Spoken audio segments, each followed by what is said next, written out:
Well, hello there, all you people watching this. Only if there is anybody watching this. I'm not sure if there's anybody watching this or not. So check to see if there is, see if anybody's watching. Let them know that they are watching this. And if it's you, thumbs up. Appreciate it. I just wanted to get on here real fast and just kind of do a recap of not a recap, but something that's on my mind that I've been thinking about the last couple of weeks. And I thought, well, I'm just gonna put it out there. If you listen to it, great. If not, it's up to you. Do what you think is best. So I belong to a network marketing company. I don't know how many of you, I see you raised your hand. You're in a network. Oh, so you are too? Oh, and you said you would never be in one of those things? I get it. I've done network marketing in one shape, form, or another since probably 1985 when we first started in a business, I guess I should say. And it was the big A word, the big Amway business. It's never been the same since I've seen a different option. And what I mean by that is somebody showed me something. It was my really good friend back then. I remember he called me up and he says, hey, he goes, I want to come over to your house and show you a business. And at first I thought, who are you to even know what a business looks like? I know you, I grew up with you. I don't think you know what a business looks like. You work for somebody else. How can you? Anyway, that was kind of going through my head. Then he says, well, I'm going to bring a friend over because they can explain it better than I can. And I told her, I said, no, I'm sorry. I said, no, you should do it because I trust you. You're my friend. I don't know who this person is. I don't want this complete stranger into my house. And he said, no, I need to bring him because I don't know it well enough to explain it. So I brought this guy over. They sat down, they drew out these funny circles and talked about a lifestyle that if you could build it to a point where you could have time and money freedom. And then they continued to talk about it. All of a sudden I'm like, my point in my life then was I wanted to own my own business. I worked on an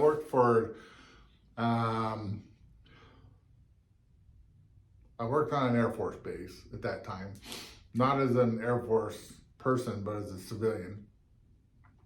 But I was in the martial arts. I wanted to teach my own school. And when he talked about time and money freedom, what would I do with it? I thought, well, I'd open up a school. I'd open up a karate school and just teach, and that's all I'd do. And I continued to practice. I was building that type of a business. Started making some money at it, but it started interfering with my karate school or karate studies. At that time, I didn't have a school. So.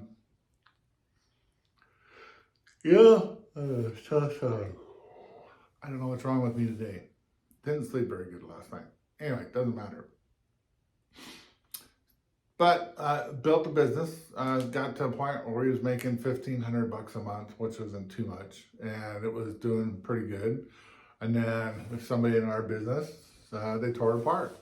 I don't know. I guess I let them do that. I shouldn't have let them, but looking back at that, I should have taken more responsibility. Got into another business later on because I swore off all those businesses after that. Thought, no, I'm just going to do it until I can open up my own school. Practice in the martial arts. Advanced. I would help my instructor teach his school or his class for like 3 years. And then I thought, okay, it's time for me to open up my own school. So I did. It was very successful. They taught it for probably 15, 16, 17 years. I don't know, I can't remember. But then something else came up and I thought, oh, I'm gonna go this direction instead, and sold my school to one of my students. And he did pretty good at it, and he sold it to another one of my students that stayed with him who advanced. He got his black belt through me, but then he got his other degrees through this other guy. And that was good. Today, the school's still going, which I'll drive by every once in a while and think, man, should have never sold that school. That was the love of my life. Not the love of my life. My wife is my love of my life. My kids, or my 4 kids, are the love of my life. But that was me. That was my school. That was my heart. I put everything into it.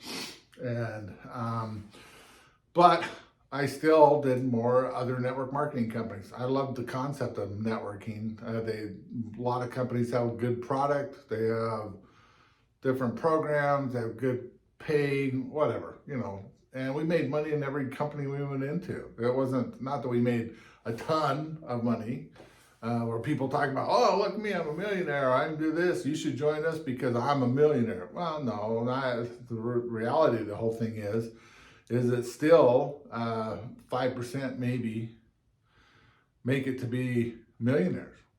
Not even 5%. I'm probably 1% make it to be millionaires. 5% will make a 6-figure income, which is good. It just depends on how you spend it.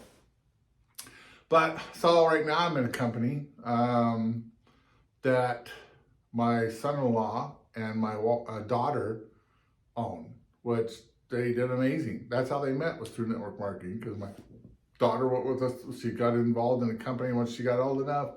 They met there, and they ended up getting married and doing a bunch of companies, and they decided to open up their own company.